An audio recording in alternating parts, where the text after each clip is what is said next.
Gastroparesis. Introduction. Gastroparesis is when muscles in the stomach stop moving food into the small intestine properly. Select true or false. Correct. Muscles in the stomach help move food through your body during digestion.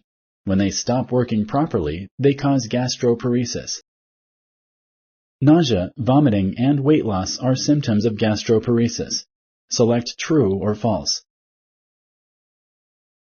Correct. Gastroparesis can cause you to feel full after only eating a few bites. It can also cause heartburn and abdominal bloating.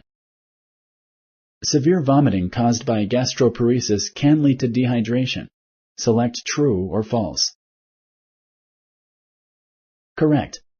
Other complications of gastroparesis include too much bacteria or hardened food in the stomach. See a healthcare provider if you have severe symptoms of gastroparesis. Diabetes is the most common known cause of gastroparesis.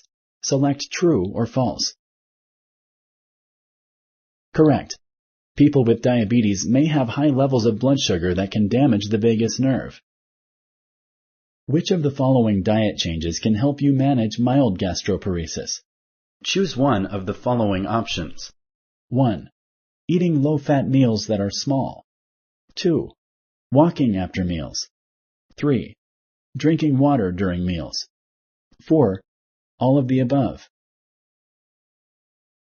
Correct.